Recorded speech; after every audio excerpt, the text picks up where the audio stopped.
Real vibes, real shit, real stories. Come get a bite at the Lunch Meat Podcast. Welcome back to the Lunch Meat Podcast. I'm Ron Richards. I'm here with one of the account managers of Google, Mr. Charles. Yes, sir. Yes, sir. Mr. Charles is here. All the way from Chicago. He here in Atlanta to enjoy his time, space, going down to the locations, the hot spots in Atlanta, doing his thing, enjoying it. But you know, I'm glad to have you here, man. Thank you. Yes, Glad sir. to be here. Appreciate you, man. Great energy. I love energy.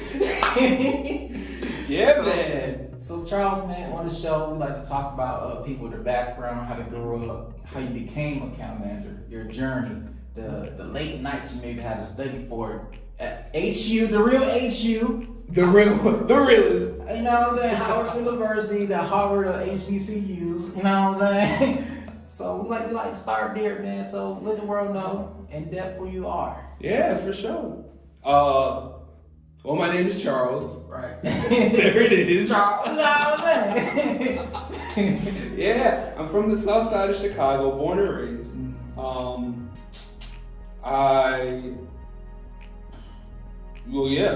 So I was 18. Right. And then at the time of like going to school, I was like, all right, like what do I want to do in my life? I went to high school.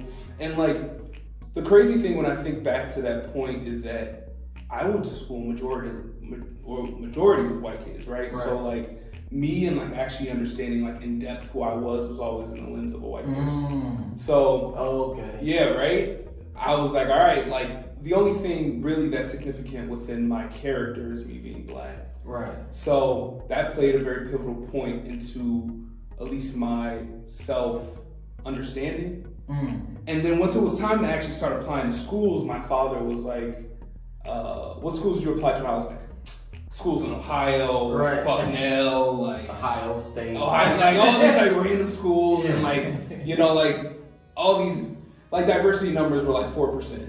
Wow. Yeah. And then he was like, all right, like, did you apply to Howard? And I was like, no. And he was like, what? Like, you need to like get on that. And I was like, I never even thought about it. So I got in, got a full ride. My parents were like, up, so then that's where you're going. And so for a long time, I was like, so mad. I was like, how could you make that decision for me? Right. Later on, I found out that it was one of the best decisions Hey, it's the best decision, dog. I would have never known. Yeah, But that's what happened. So, spent 4 years in DC. It was the greatest point of, I think, my life thus far. Just being surrounded by so many black people. Jesus. Yeah, it's cool. Yeah. So, how did you figure, all right, I know I'm black, right? Yeah. But I grew up predominantly white institutions, public schools, whatnot. Yeah. So, when you got to Howard University, what was the culture shock for you? Yeah, man. It was rough, 180. Because it's like you get to like this place at Howard where it's like it's everybody's smart and everybody's black. Like you can't sit on that kind of identity. Whereas at other institutions, it's like that's enough, that's it. Right. So at Howard, it's like, how do you set yourself apart from everybody else and what is your brand? And that was the culture shock because I was like, whoa, what am I? Like, what is it? I didn't know. So it was a lot of self-discovery of saying like, well, I like this type of music. I like things I never even thought about. I like to wear these clothes. Like this is like an aesthetic and this is like the group of people that I want in my life. And this is the career that I want to go into. And I think Howard kind of was a jumping off point for me to say that I don't have to fall into these different areas that I thought I had to, right? Like when I entered Howard, I was a pre-dentistry major. Okay. Like, did you just choose pre-dentistry major? Yeah. That was your thing? It was something that I told my parents so that they would shut up. Right. So I was like, all right, like I'll be a dentist. You know? How crazy is that? And then once I got to Howard, I was like, you know what? Like I finally understand who I am and I don't want to be a dentist. So I chose PR. It's like I love to write, I love to talk. People love to talk to me. Right. Let's do it.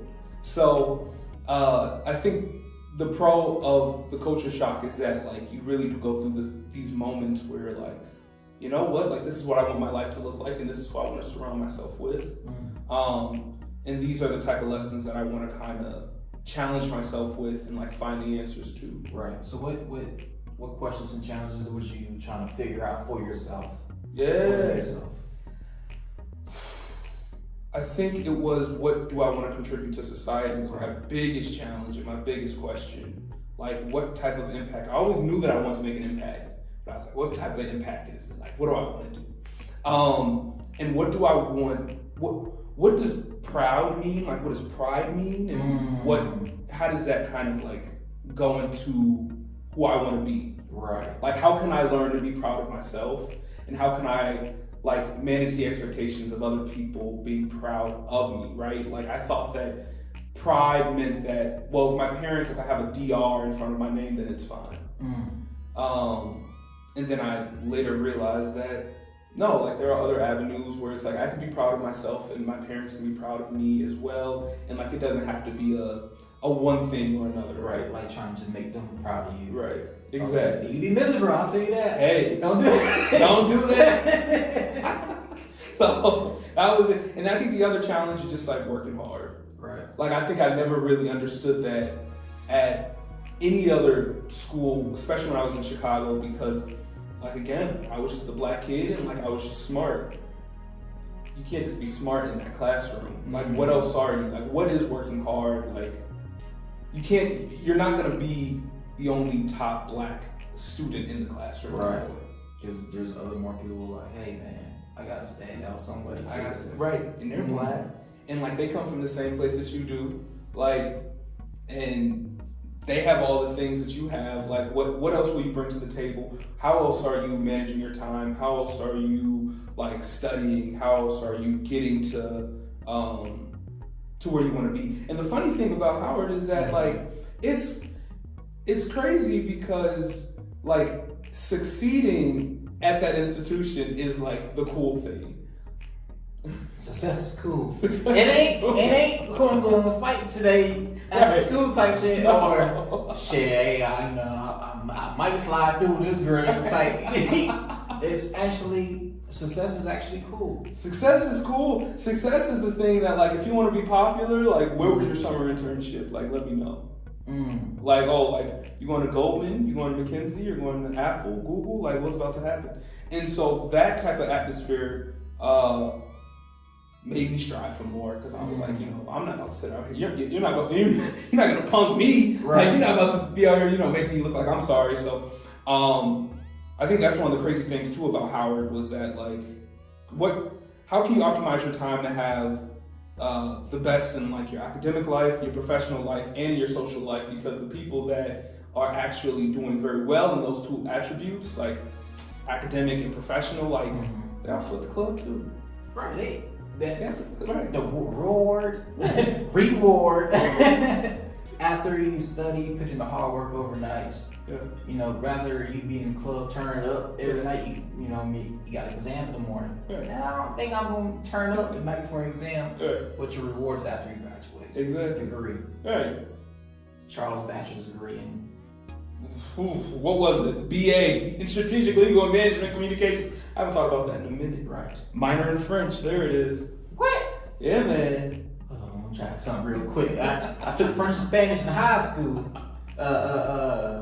Bonjour, monsieur. Yeah, bonjour. Monsieur. Yeah, ça va? There it is.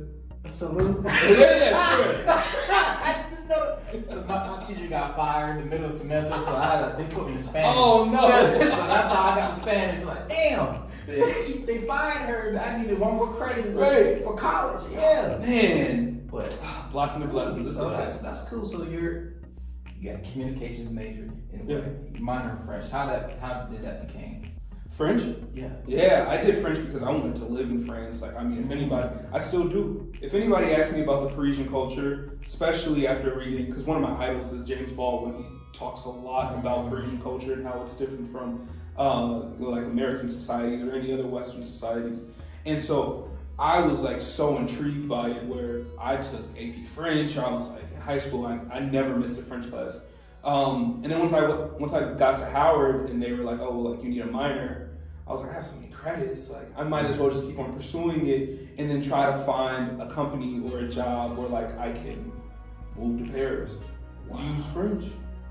So Man, this dude's impressive. That's crazy. That's smart. Yeah. Well, there it Being is. smart is cool. Yeah, man. Being smart is cool. Wow. So right now it's like, will I actually move to Paris? I don't know. Maybe in the future. Maybe that's retirement. Exactly. You never know. You never know. But now I'm like, you know what? I can actually go to Canada and speak, go to Montreal and like party with those people and speak the language. So years ago, right? Mm-hmm. I was like, I want to move to Canada. And I had a connect who dad's owned a company. He said, man, I got a 12-bedroom house. My dad can let you stay in one of those rooms, but you got to work at the company.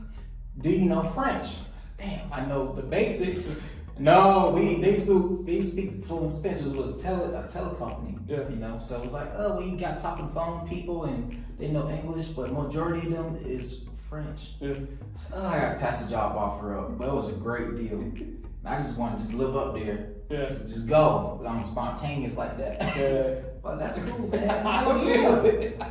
You know, life is crazy, honestly. Things like that are like, what are you even supposed to do? Mm-hmm. I couldn't even imagine if somebody ever asked me to speak Spanish. I would be like, what? Right. Hola, that's it. Maybe my numbers. Yeah. No, merci is thank you in French. And so I'll be mixing it up too. Right. Similar. The adverbs and pre-actives, all those words. So, okay. It'll be fine. We'll figure it out. Okay, so your journey, right? You graduate HU, you on stage. Hell yeah, HU, getting it. So now your journey starts. So what was the process like of landing that Google account job? Yeah, trial and error. Mm-hmm. I mean, a lot of people don't, well, not a lot of people, I won't say that, but I think there's this notion that Google only wants a specific type of person, which is not untrue, right? They do want people with certain values and qualities.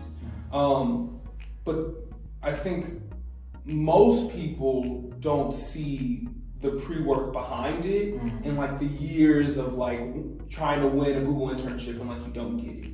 Or like applying for the same role like 5, 6, 7. Like you hear those stories all the time. And for me, like I applied to a lot of roles in tech and I had been denied. Like they did not want me. And so when you hear about these stories of like, you know, Facebook got 3.3 million applicants a year, and it's like no, like that, like those numbers look like that globally. And so I was trying to get into the tech scene, didn't really work. And then I remember going to a career fair at Howard right before I had graduated, and I found this position, this rotational program in sales and marketing in Boston.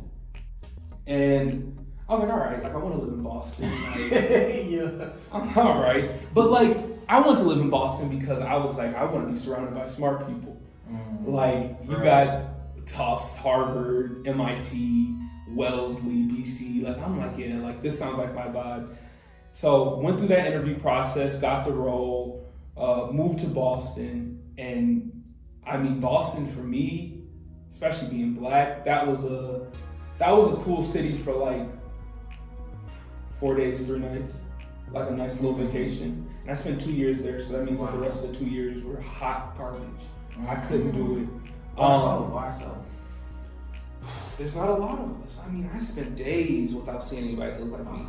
Juxtaposed, polarized from Howard. I mean, I'm coming from DC, Chocolate City, the Mecca, and then you get to Boston and it's like, what? Where my people at? Man, that's like, you know, the north side of Chicago. Mm-hmm. Yeah. Anything, all right, you know where the zoo is at in Chicago, right? Lincoln Park Zoo? Yep, Lincoln Park Zoo. To the Martin, no, was that museum? The museum where they got like they show slavery, Martin Luther King. I forget the museum name. Is it the DuSable? It's like, yeah, like when you walk in the zoo, right? It's upstairs. Yeah. Or you go. Oh, in DC? No, in Chicago. I forget what it's called, but I figure it out. The whole time I was saying we should move here. I don't see not one black person. All the black people outskirts, let's go there. Let's go to the south side or something. Yeah. You know what I'm saying? So right. I feel you. No, exactly. It's like but Chicago is so segregated where it's so hard to even operate. I feel like if you're not from the city, like even navigating that is hard. In Boston, it's like, it was hard because I couldn't even find the hood. I was like, where is he? I want to go to the hood. You need it. You need it. I need something. And what sucks is that, like, socioeconomically, like, when you go to these cities, especially like being in Atlanta, like they have such, like, this city has culture, but like past socioeconomically, like Black people are good here. Like we're not really I mean, like I've of course seen struggle, but like I've seen people prosper. Where majority of people of African American descent is prospering. Yeah, it's beautiful. In Boston, I was like, where the hell we at? Where we at? I can't find us. Man, it's sad to say. It is. It's very sad to say, and to understand that, like, the wealth of knowledge in these places, like, and I still can't find a community of Black people, but it was fine. I did it for a paycheck. Right.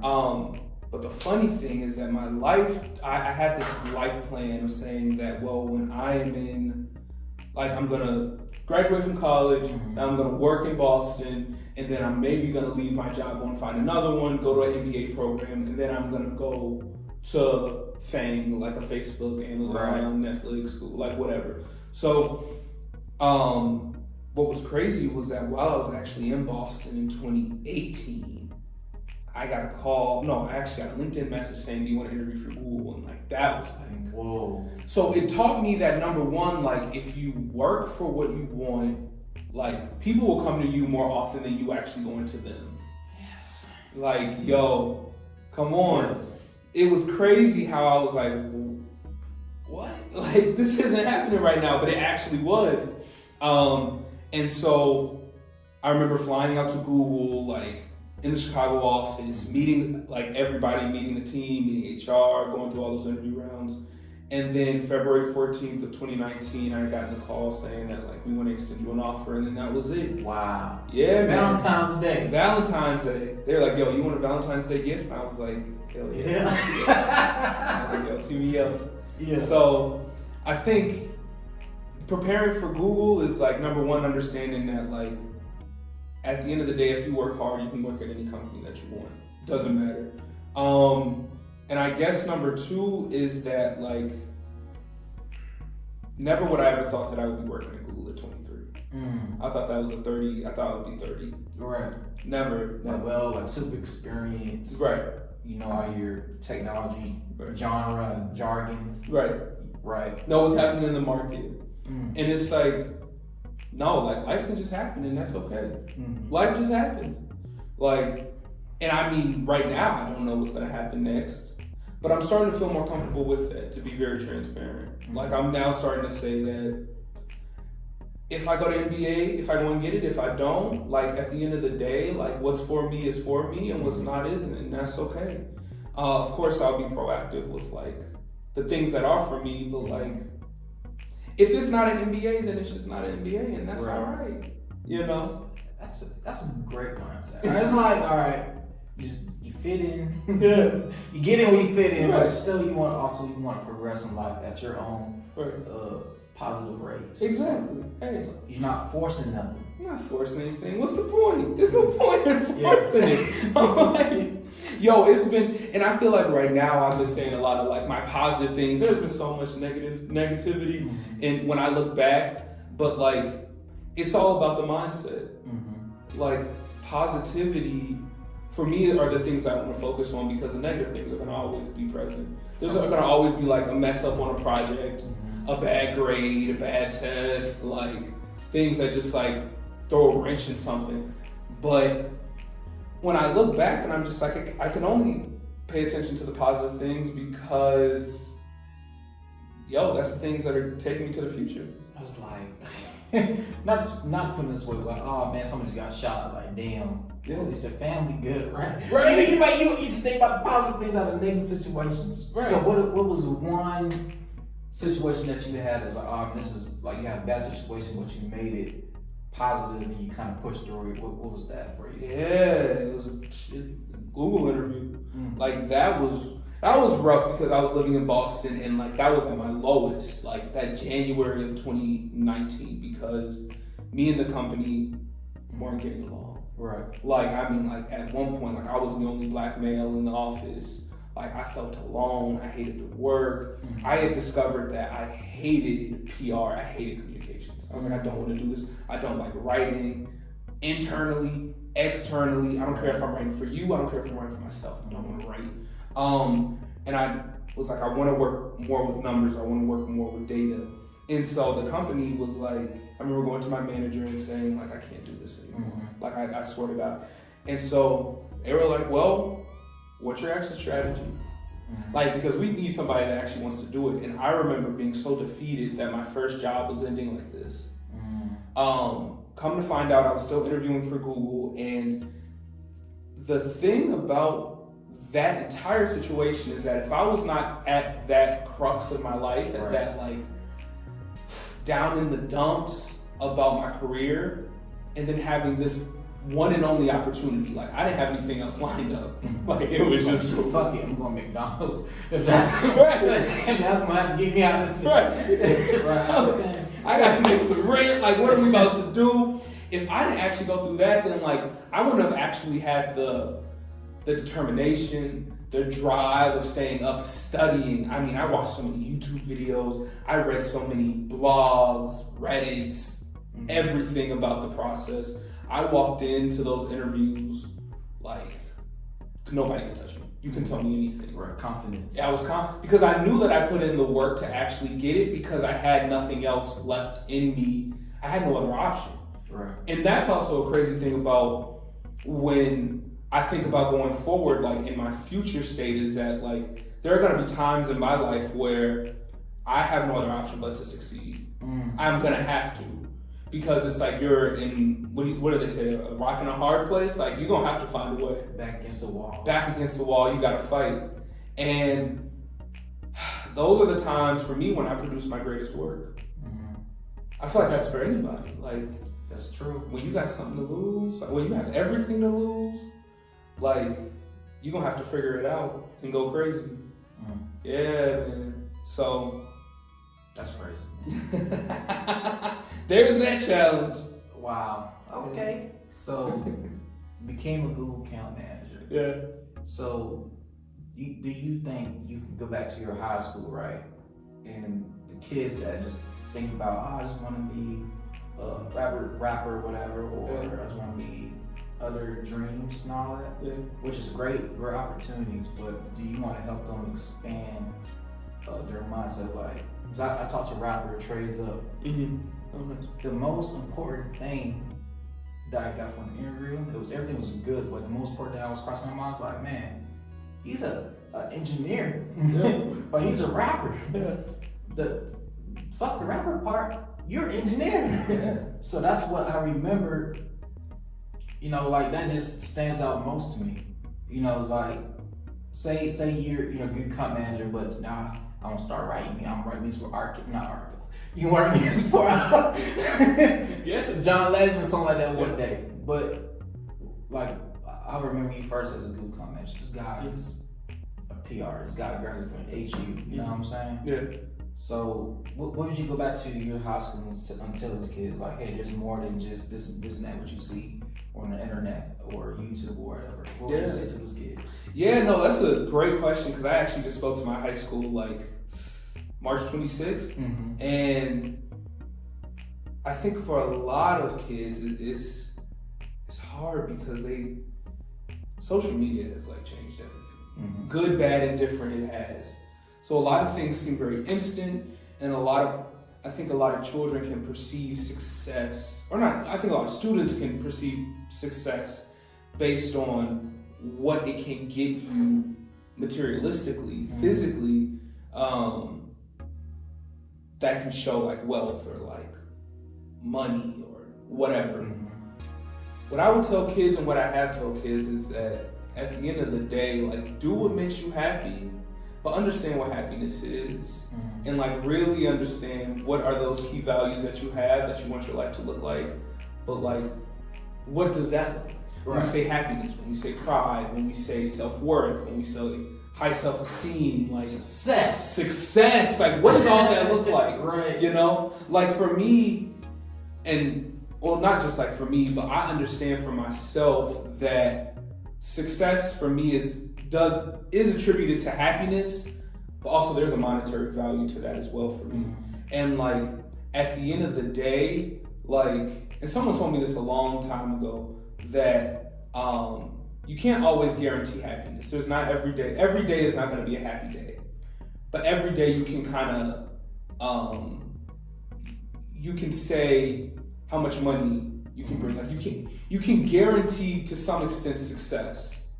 And I always knew that at the end of the day, I would much rather be sad and driving a BMW or Mercedes-Benz than like sad using public transportation. Right. But pick your side. Right. Pick your side. Pick your voice. Pick your voice. I knew that. That's true. I knew it. I know the type of lifestyle that I like. So make sure that at the end of the day you're good and that you're safe and that, you know, whatever you need and whoever needs to depend on you, like you'll always have it. And then strive for that.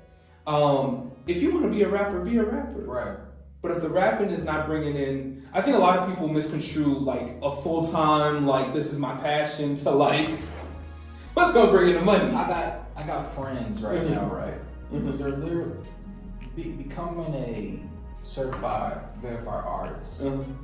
Yeah. They're my shout out to homeboy Jay Cameron.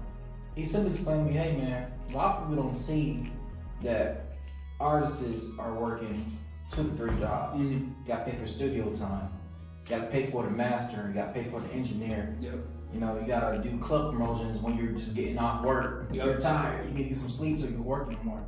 So a lot of people don't see that grind. Everybody just see the end result. Exactly. Like I was saying. Exactly. And he explained to me, man, hey man, this ain't no thing where you just hop in and like, hey man, I'm just gonna put my full time in unless you got the investor to back you up. Exactly. And if you're an independent artist, you doing everything yourself. You're the label, you're the marketer, Right. You're the promoter, you're the agent, you're the ticket master. You know what I'm saying? You gotta book your own flights. End results. Kids don't see that, man. The teenagers don't see that. You don't see the back end. And it sucks because it's like there's so much more of the world that you kind of that we want kids to see. Right. And we don't want them to like make those mistakes. But someone actually told me, and also like something else that I would tell kids as well, is that like if you're gonna fail fast. Fail fast, but fail and learn. Right, fail and learn. Like don't just be out here failing, you know. Shit, I took another L today.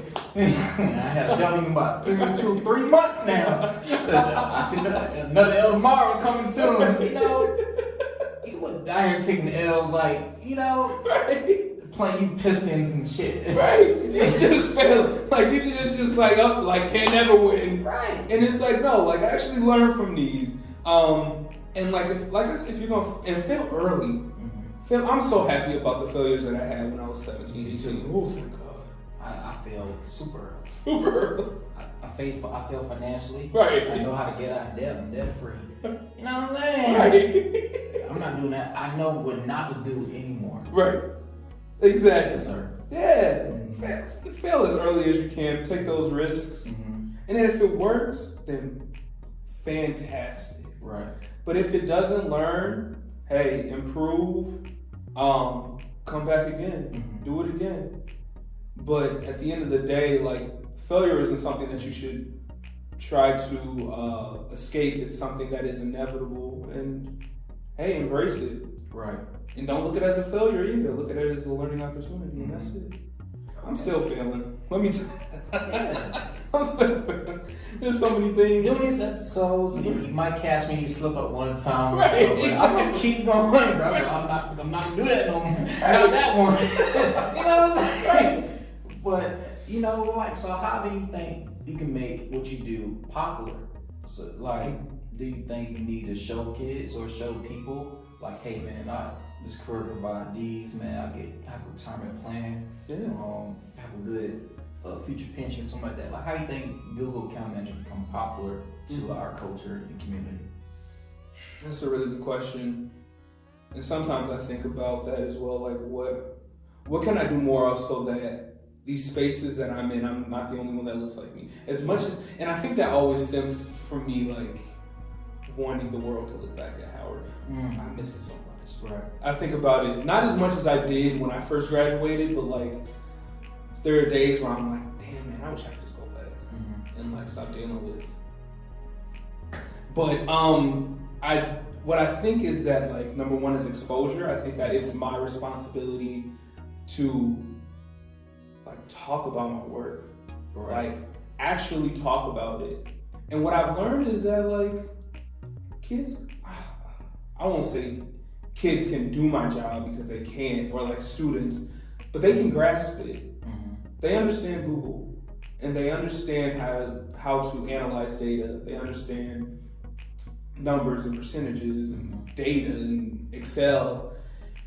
So number one is exposure, and number two is don't talk to students as if they can't comprehend things, especially our children, especially Black kids. And never underestimating like what they actually bring to the table. And I think that's one of the bigger issues that I found in the education system is that they assume that Black kids, they assume that minority kids, marginalized kids can't comprehend things. And it's like they comprehend way more. Don't ever look at a Black kid and say that he can't speak one language. Right. Kid can speak about 3. There's Africans like 6. Hey. Swahili and French. They speak French. Africa, they speak other languages. Right. They speak different dialects. A Chicago kid can speak AAVE. He can speak around white kids. He can speak what is that? African American vernacular, something. Basically, like he can speak like he's from the hood. He can speak like he's from 69th. He can speak like he is from the north side. Like I think a lot of people try to demean what Black kids or like what we can bring to the table. Right. And it's like no, like a code switching is a skill. It is. Like learn that way back in slavery time. Right. Gullah Geechee, do you remember the Gullah Geechee? Exactly. Yeah. I'm Gullah Geechee. Nice. From Johns Island, South Carolina. Exactly. We use them boys to represent other cultures outside of us. Yeah. In slavery times, the people in my descent, we use Gullah Geechee to kind of relate to each other or speak to each other in a different language where the slave masters couldn't understand. Yeah. So you're going out in Charleston, you got different codes. You got the boys, got y'all boy right here, you got all them things. You know what I'm saying? So this is our way to like, hey, somebody can't figure out what we talking about. We can be playing out skate tomorrow. But they're like, what y'all boys saying over there? Oh man, fuck them boys. You know what I'm saying? So exactly, code switches very important. Exactly. Like and for us to not validate that language of Gullah Geechee or like in Creole, like that's standardized vernacular. And that's a colloquialism that is not for everybody, but it's within the in groups. But at the end of the day, you will respect it. And at the end of the day, it shows the competencies and the capabilities of anybody in the Black and brown community. So, what were we talking about? God damn. What was the question? Like, how can you get students? Yeah. Oh, right. And I said exposure, and I said like, yes, sir. Yeah, and like not underestimating Black kids at all. And Black kids at all, or just anybody, honestly. Right. And I think that's it. More exposure on my part. That's like homework on my end, though. Okay. So I'm happy to be here, and I'm happy to be like talking to my high school and people like that. So I could be like, all right, like this is the nitty gritty. Like this is how you're gonna get here. And I think we just need to put more funding into schools because I mean, I see other institutions, other like private schools in Chicago and like New York, and like they set these kids up for positions like this. Especially down here in Atlanta. Yeah. There's a private school where as from 3 months to about 6-year-old, your kids, like whatever they more interested in, that's what they focused on. So say you have a baby, right? You see them playing with robots. For the next 12 years, 15 years after that, they're gonna be going to programs where robots only. You don't have to worry about English, math, science, social studies. They have to go home and worry about studying all those bullshit stuff. They just focus on robotics, computer science. There it is. That's it. That's it. And that's the hurting part, is that they're given a more equitable chance than, other marginalized groups socioeconomically that just don't have the funding, don't have the equity to actually pursue an area of learning like that. Like, that's so unique to the student, and that's so unique to that investment that the family is making into that child. Black kids don't get that. You're put into a classroom and it's like 40, 60 of us in one class. Right. We acting an ass, you know what I'm saying? Our goal today is to make the teacher walk out of the classroom. You know what I'm saying? Yeah, that was my goal. Because it was boring. Yeah, it was boring. We get the work done quick. We understand everything quick because it's basic learning. Yeah. Now we sitting here. Right.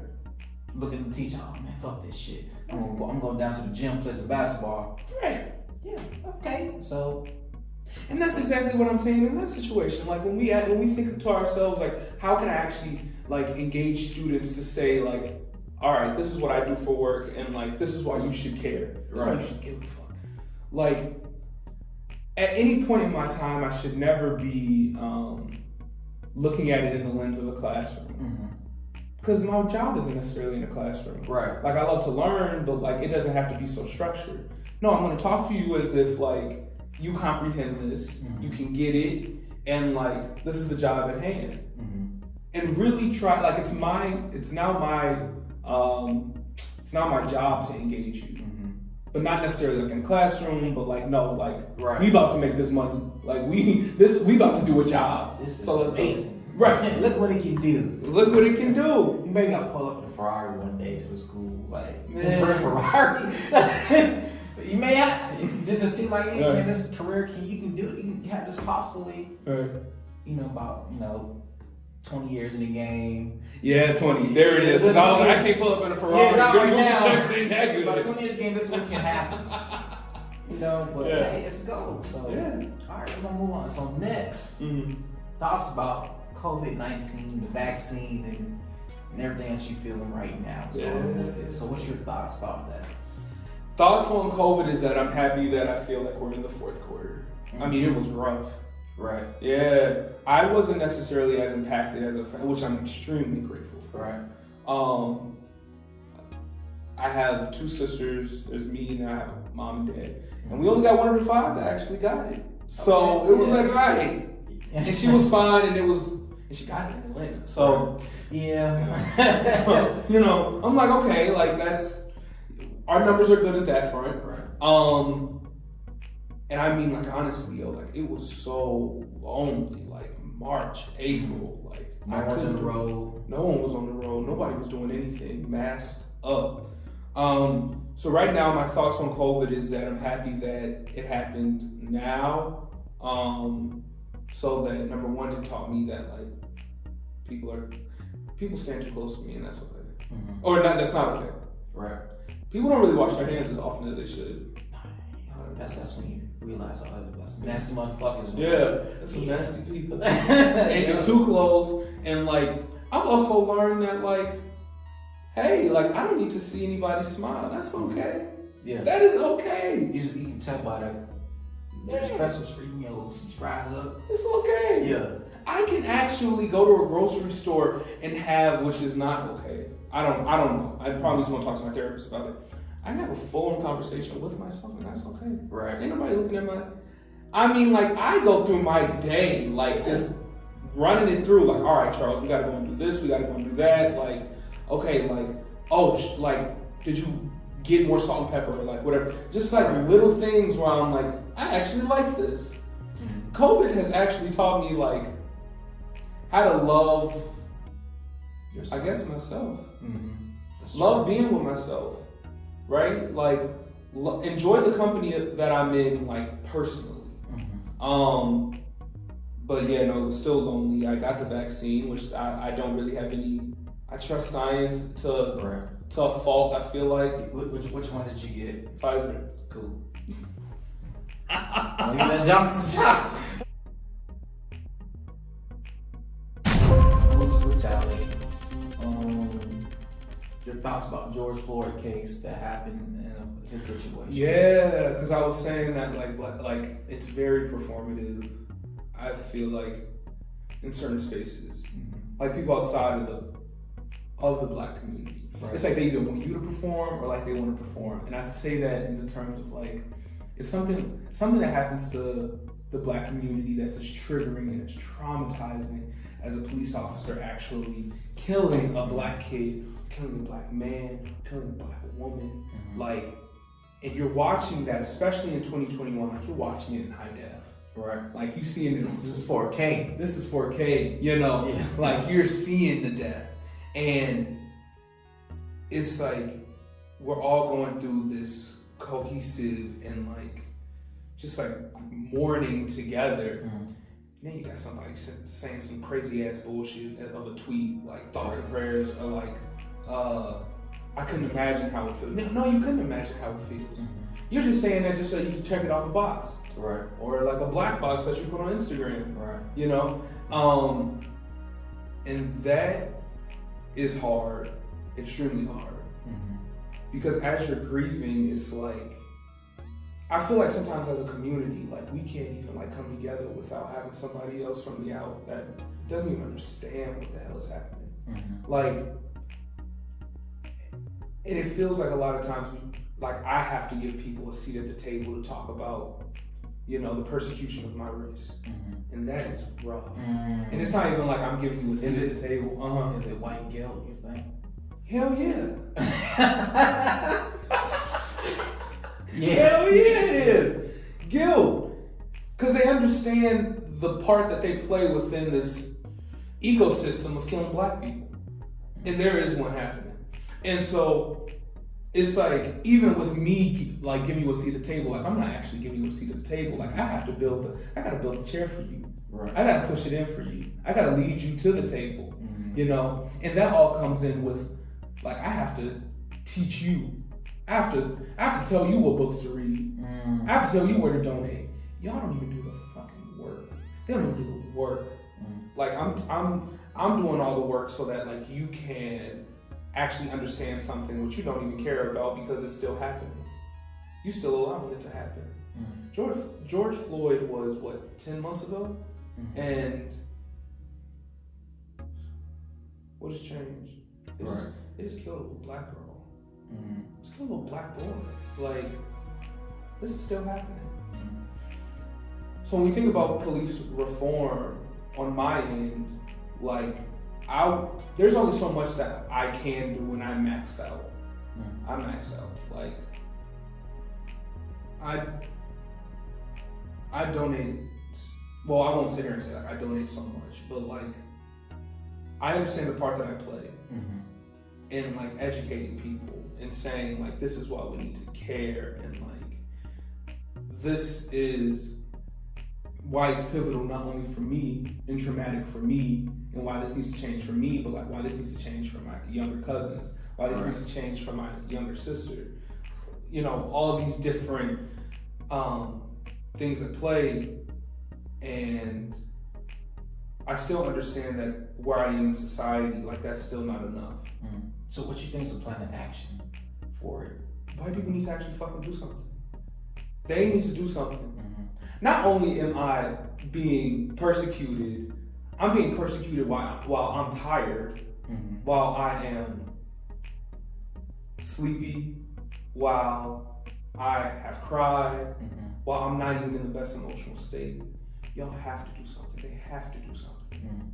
Like, and that's not just like, I'll say anybody outside the black community that are watching what is happening to us. Right. That is the rough part for me. I need people, I need groups that have the most power to actually enact change. And if that means abolishing the police, then let's do it. If that's what it means. I won't say that it is, but if it is. People do not know, right? Yeah. You actually buy. Police stations are privately owned. Yeah. Like jails are. Say we outside of here, We say, oh, you know what? Let's come get us by our own police department. Mm-hmm. We can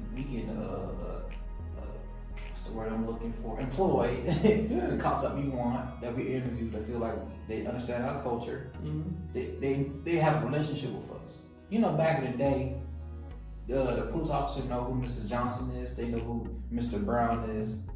These cops do not know who these people are. It's a different relationship, but they did not grow up in a culture that we grew up in. So they don't even know the culture.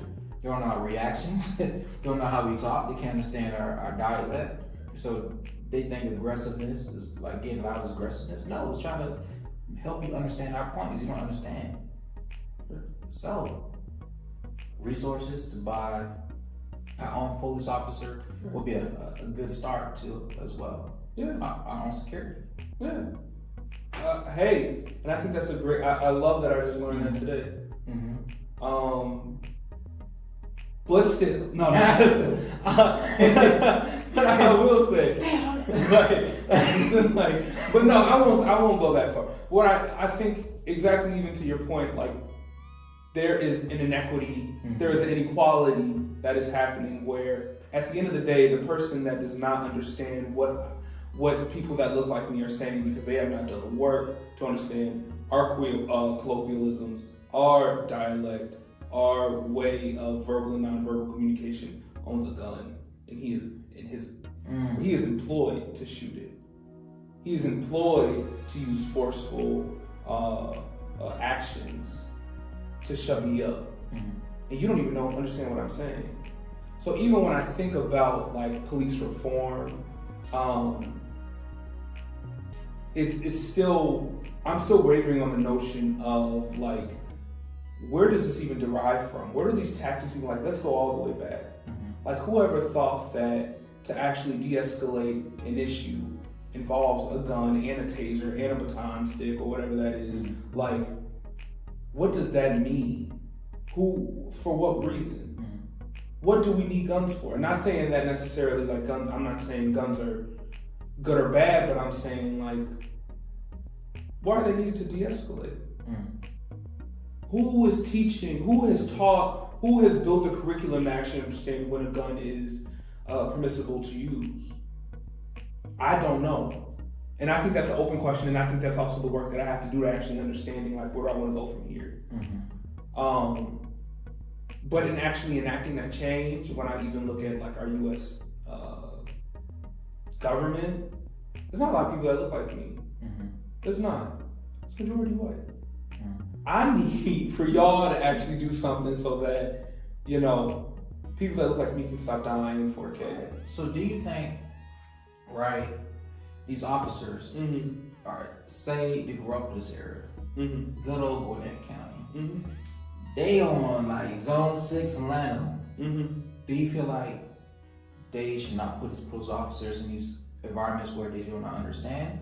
Do you feel like there should be a certain police officer that understands the culture should be placed in these zones or different districts and everything, so that way they understand the culture, they understand little John on the corner, you know what I'm saying? Do you feel like that should happen? They should not put people who was raised a certain way, different aspect in a different household, different mindset. Just keep them in the area where they grew up at. They understand those people. Let's put Officer Kevin Scott. You know, he may be white, but he understands the black culture. That should be an interview question. Do you understand black culture? Do you understand the black culture? Do you really understand black culture? And I'm not saying Kodak Black and like, do you actually understand it? I think sure. I think it can be something that is implemented. But I still don't really think that may solve the issue at hand. Even when we think about over policing, it doesn't even matter who is in these communities, who is in Zone 6. Like, if there are a surplus of police officers that are regulating and, you know, policing these areas, like, that's the issue. Right. There's not these areas and not one damn police. And you don't see not one. Not one. So, you know what I'm saying? Yeah, no, I totally understand. And so it's like, even when I think about like what will be the best for community, like black communities and like communities of people that look like me, where should the police fit in? Who should the police be? And how do we want to govern and police? Because at the end of the day, like communities like this can tell you like how the hell they want the police, how they want to communicate with the police. They can, you know, like they can say like, all right, you know what, like we're only going to allocate this much funding to a police department, and like we don't necessarily need like security or like, you know, they make these decisions. Whereas I find in the black community, like we don't always have that agency in that jurisdiction to like actually make those decisions. Right. And that sucks. So it's like a lot of times it's like, it's not even like we're being policed any more than it is like we're being terrorized. I mean, I've had situations growing up on the South Side where it's like I was parked outside of my house. I was 17, driving a Toyota Sienna minivan, driving a minivan. Yeah. And this white, well, I won't say that. A cop rolls up to me and starts shouting at me.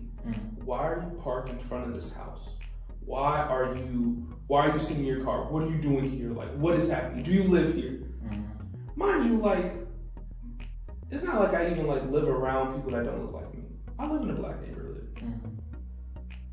But in that situation, I didn't even know what to say. Because I was so like, what? Like, why are you screaming at me? What is happening? I'm driving a minivan. Right. And I have on my school uniform. You think I'm really about to steal a minivan? Like, yeah, all choices. Right. I'm like, this is odd to even be like kind of going through this altercation right now. Common sense. Right. So I had to like try and like communicate. I'm showing him my license, and my license has my address on it, which I'm right parked in front of. And it was just like, whoa, like what was that about? So yeah, I think it's just like, how many more times do we have to go through this until we realize that like this isn't an act of policing, this is an act of like persecution, this is an act of like terror. Like these are like traumatizing events that a lot of us are going through every single day. That Derek Chauvin trial wasn't fun to watch. That wasn't celebratory. Why would I celebrate that? Right. That man just died. George Floyd just died and I watched it. I didn't even want to watch it. Like, he didn't want to die. And now I'm just watching the trial of the man that killed him, who was actually going to jail for murder, and like, you want me to celebrate? Is that the norm? Is that what we should accept? I don't know.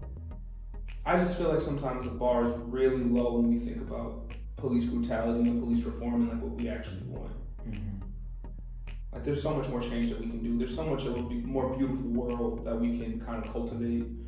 And when the bar is set this low for reasons that I still don't comprehend or still don't know, like, then what's the point of it all? What's the point of like actually discovering? Because I know that it's out there and I know that people know a better life, but they're not actually being actionable about it. And then I start to think, fuck it, let's go and get this money. We need resources. Right. Let's go and get this money. Because at the end of the day, like, can't nobody tell Jeff Bezos shit. And they don't. That man has so much money. Like, yeah. Fuck it. Yeah. Fuck it. Let me go and get some money, because y'all obviously don't care about the things that, you know, that actually show that you value my life. But I know y'all value this dollar bill. So like, let's go and get some of that. But yeah. Ooh, it's crazy, man. I know, right? That was a lot, I'm sorry. No, you're good. That was perfect. People need to hear this shit. A lot of people, you know, they'll see it, like you said, they're celebrating it. We're just, you know, I can see the why, because we finally win something right in the judicial system. That's why they're celebrating. This Monday, I was like, oh shit. Yeah. If this says not guilty, you probably would be like, Atlanta shut down, you wouldn't be here. Yeah. Chicago shut down, the South Side shooting up, the North Side. The White House might get burned down. Hell yeah. And the the Confederate people that wasn't stormed the Capitol, they probably might come back and do it again. Right. Because a lot of people was agreeing with what happened. So, yeah. Yeah. And like you said, like I understand the point of saying like, yeah, like this is a win. But I'm still like, y'all, like this. We just watched a black man die. Like, we need to honor his life. Like, that is no way to die. And I've told this to people before, and like, obviously, like if we disagree on it, that's fine. But like, if anybody ever killed me in the same fashion as George Floyd, like, burn Chicago down, or whatever city I'm in. If it happens to Chicago, burn it down. And burn down again. Burn it down It again. happened way back in the day. Yeah. So I learned that in the museum. Right. Exactly. Right. They trash the fuck out of Chicago. Yeah. Yeah. I'm sorry. It has to happen because that's not okay at all. You don't ever do that to a life. Ta-Nehisi Coates talks about that a lot, about if we have agency over our bodies, like as like a stepping stone into like even understanding like who we are as a people. Like, are we even valued, and do we even value ourselves? And sometimes I'm like, I need to know that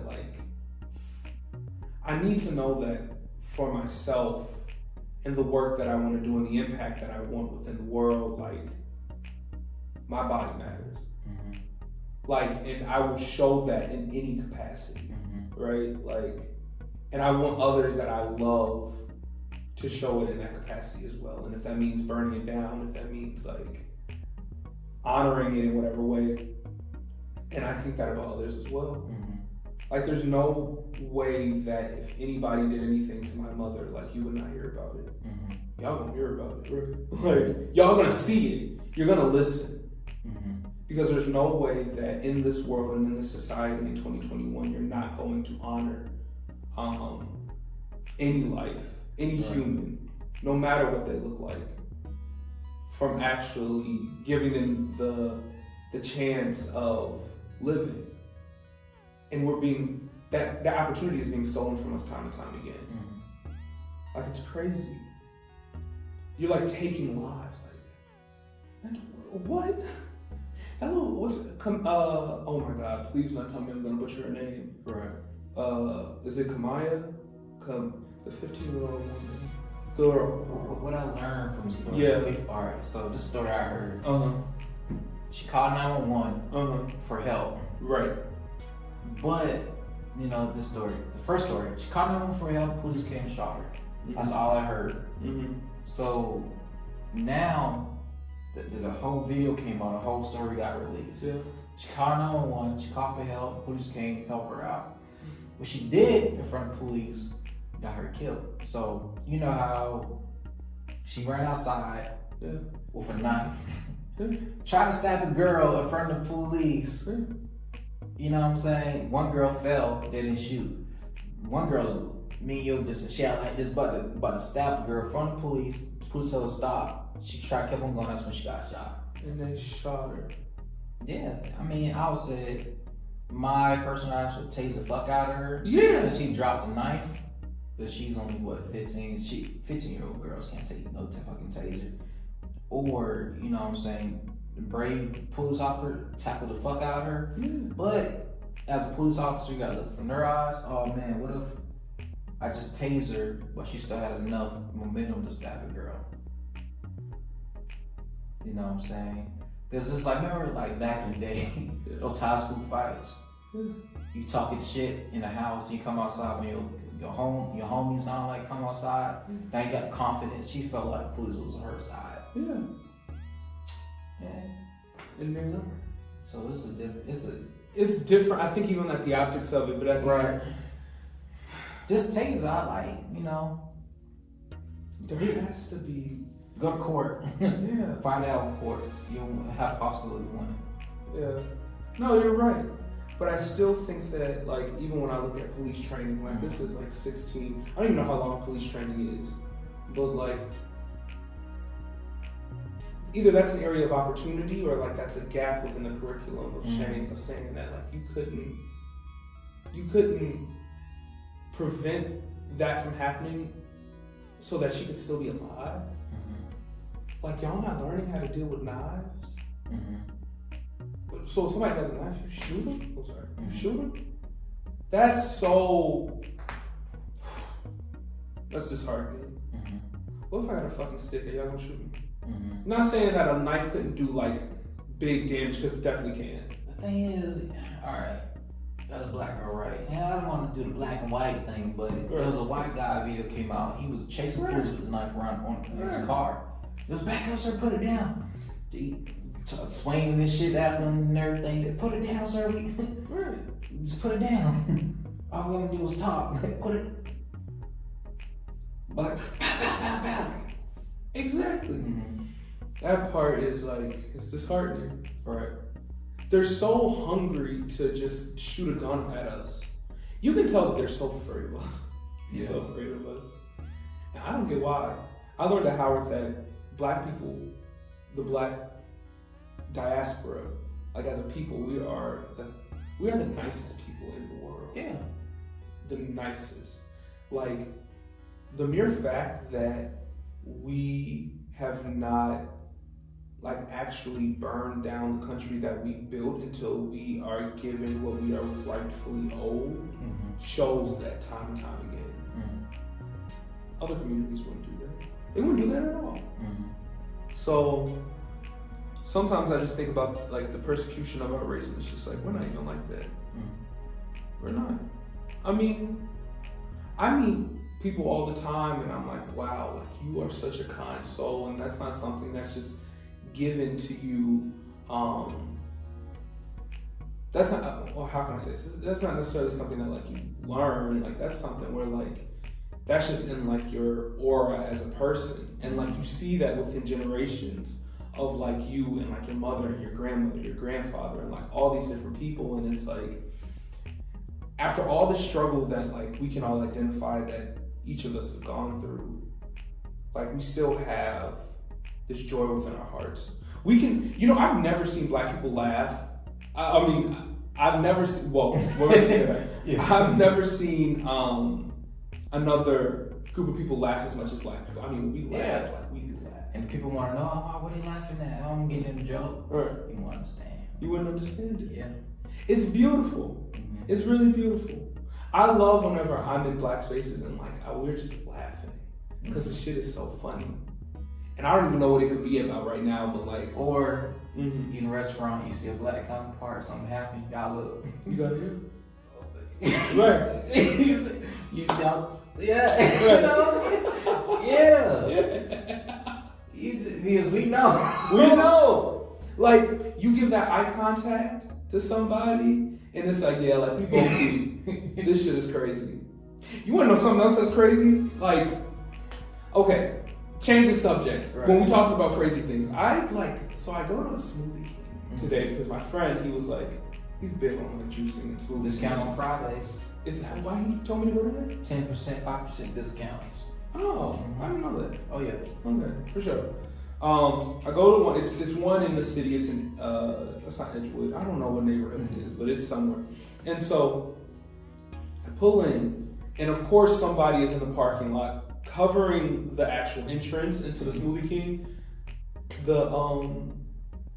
They had an accident. It was an accident they were covering because they had, and I'm like, of course, Atlanta's always having an accident. Right. Like every other second, there's an accident in the city. So I drive around so I can get into the Smoothie King, and there's all these cars being blocked in the parking lot, but there's one spot. Guess who actually helps me get into the parking spot? T.I. I'm so done with Atlanta. What is happening? T.I. Tip Harris. Yes. Him and his sons were actually covering the parking spots because they all drove. I'm like, this is not energy efficient, number one. Shout out to Expeditionally Podcast for always supporting me too. Hey, there it is. I'm like, this is just, what is happening? What is it? And he's a very nice person, but like, why am I looking at T.I.? What? This is so random. At a Smoothie King. At a Smoothie King. Get that 5% discount. I'm like, this is craziness. Atlanta has been one of the most interesting cities I've ever been to. I never thought in my days I would ever meet T.I. it's a pleasure that I have, but like, what? No one in Chicago, I've never met a celebrity in Chicago ever. They're just like, I don't know. They're never there. Yeah. In Atlanta, I can go anywhere, any day. Lord Dirk live. I'll let you know. Yeah. What? Shout out to Dirk. Dirk the World. Hey, there we go. When I was driving here, I was saying Dirk and Dage the entire time. I don't know why I still play that. But yeah, it's funny. But either way, I think it still shows that Atlanta, like, at the end of the day, there's still a sense of community from everybody. Yeah. It doesn't matter how much money you make. Everybody want to help everybody want no matter what. Yeah. Exactly. Everybody pulling each other up. Right. You got an idea? Hey, I want a water bottle company. All right, how can we come together and make this work? Hey. That's how Atlanta works. Exactly. I'm like, and at the end of the day, like, they still, like, people don't necessarily forget where they're from in Atlanta. From my vantage point, like, everybody still goes back home. Right. Still go. I mean, I don't know how much T.I. makes, but it's like, for you to actually be hanging outside of a Smoothie King and like you actually brought some people some joy today because they're like, wow, like I met T.I. And you took pictures, and I'm like, you know what, like, that impact that you're still bringing to the community. And I think that's one of the more beautiful, I don't know what's happening, one of the more beautiful things that I've realized about DMX since passing is that, like, his impact was way bigger than his music. Right. Like, people loved you. And I wouldn't even know his music because my parents never let me listen to it. Hey, I had my mom had rolling her little Honda. What? Stop! Drop! I was gonna be kidding in the back. Right. Get it. Oh, crazy. It was crazy. Man, I was like, oh shit, like, people, y'all love DMX. But what I loved the most was hearing about those stories. I was like, yeah, like, this man is like, he's legit. So, yeah, man, at the end of the day, like, Atlanta really does show out. And I love that. I love the black people here. Oh, yeah. Yeah. Y'all are crazy. Y'all.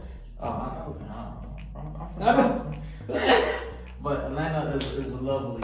It's lovely. Lovely. It's lovely. Y'all are rowdy, but y'all are lovely. I love it. Y'all party. Oh, yeah. So, Charles, so how can someone reach out to you who wants the opportunity to either, work in Google one day, they're interested in the technology space. Yeah. How can you be a mentor to some youngins out here? Yeah, for sure. Reach out to me on LinkedIn, of course. My name is Charles Walls. Not to be confused with my father. And then feel free to hit me up on Instagram, Twitter, any other social media platforms. Right. At St. LaSalle. It'll be up here. It'll be up there. It'll be fun. But yeah, man, that's it. Feel free to reach out. I'll answer any and all questions. It doesn't matter. Okay. Yeah, man. So there you go, man. It was a great interview. I'm glad Shout out to Landon and Basil Pod for setting us up. Yeah, man. Shout out to Isaac. Shout out to the team. The whole team. The whole team. They got Tristan Black. I think his Instagram name. Yeah. He's part of the team too. You're doing great things. Doing great things. So, yeah, this is awesome, bro. Yeah, man. Yo, this is amazing. Great talk. Great combo. I love it. Oh, man. That's good. It was. Real vibes, real shit, real stories. Come get a bite at the Lunch Meat Podcast.